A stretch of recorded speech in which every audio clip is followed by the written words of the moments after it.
Welcome to our presentation on MQTT, a powerful protocol for connecting devices in the Internet of Things.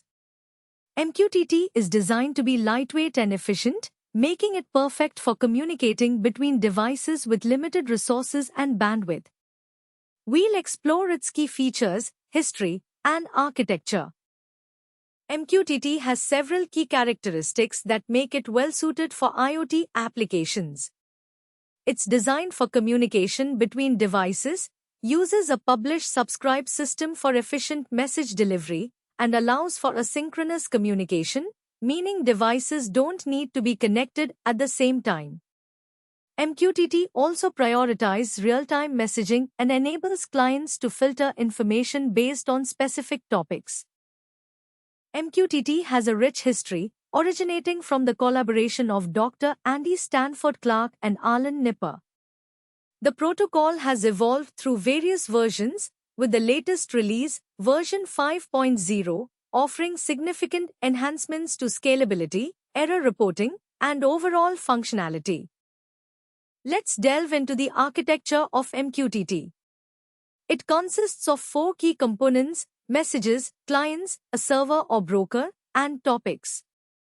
Messages carry data, clients publish and subscribe to messages, the server acts as a central hub for message exchange, and topics categorize messages for efficient filtering. MQTT messages have a structured format. The fixed header contains essential information like the packet type and flags. The variable header is optional and includes the packet identifier and other details. Finally, the payload carries the actual data being transmitted. SMQTT, or Secure Message Queue Telemetry Transport, builds upon the MQTT protocol by incorporating encryption for enhanced security. It uses lightweight, attribute-based encryption and offers broadcast encryption, allowing a single encrypted message to be delivered to multiple nodes. CoAP, or Constrained Application Protocol, is a session layer protocol designed for constrained devices and networks. It provides a RESTful interface, allowing devices to communicate with the Internet through a REST CoAP proxy. CoAP is ideal for low-power sensors and other devices with limited resources.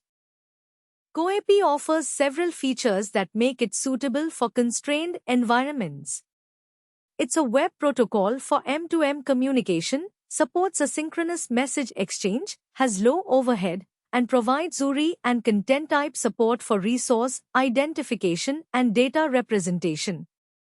CoAP also includes proxy and caching capabilities for enhanced performance and scalability. The CoAP message model handles UDP message exchange between endpoints.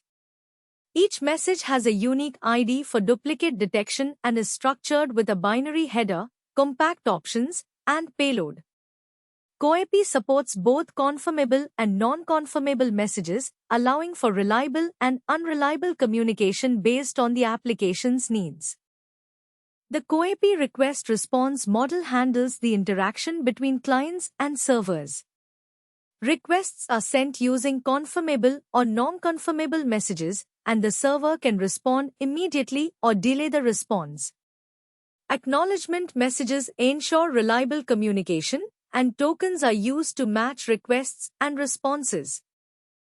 CoAP messages have a compact format to minimize fragmentation and optimize data transmission in constrained environments. The message format includes fields for version, message type, token length, code, and message ID, ensuring efficient communication. CoAP and MQTT are both popular protocols for IoT applications, but they have distinct differences. MQTT uses a publish-subscribe paradigm with a central broker, while CoAP uses a request-response paradigm with a one-to-one communication model. MQTT is event-oriented, suitable for real-time data streams, while CoAP is more suited for state transfer, handling data updates and resource management. XMPP, or Extensible Messaging and Presence Protocol, is a protocol for exchanging messages and presence information in real time. It's widely used by instant messaging applications like WhatsApp and is known for its extensibility, real-time capabilities, and presence awareness. XMPP offers a comprehensive set of features for instant messaging. You can send and receive messages, share your present status, manage subscriptions, maintain contact lists, and block communications from specific users. Each XMPP client is uniquely identified by a Jabber ID, JID.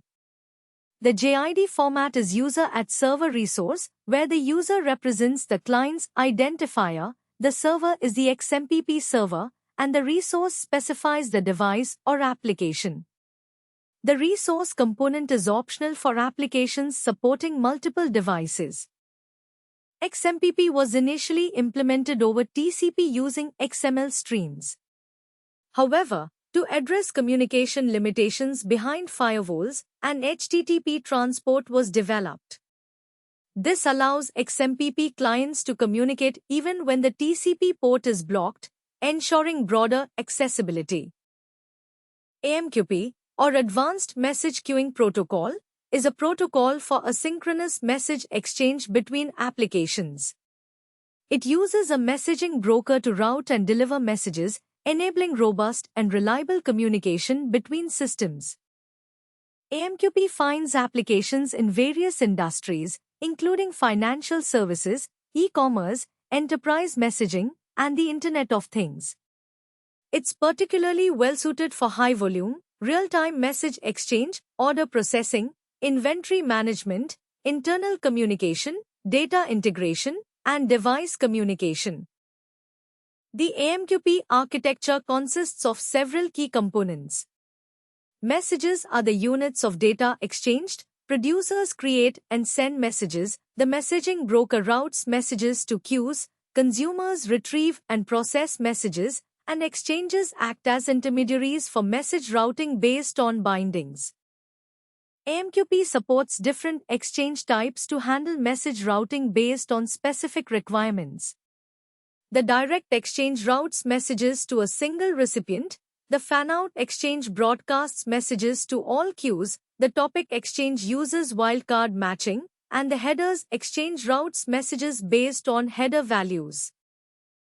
AMQP communication is based on frames, which are the basic units of data exchange.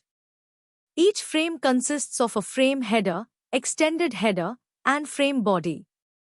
The frame body can take 9 different forms, each serving a specific communication purpose. AMQP uses queues to store messages. Queues are named entities that can store messages persistently on disk or temporarily in RAM. Consumers can acknowledge message receipt or reject messages based on processing success or failure. AMQP has two distinct versions, 1.0 and 091. Version 1.0 was developed by Oasis, while 091 is widely used with RabbitMQ. These versions are not compatible with each other. Version 1.0 emphasizes reduced reliance on brokers, bindings, and exchanges, offering a more flexible and streamlined approach to message routing.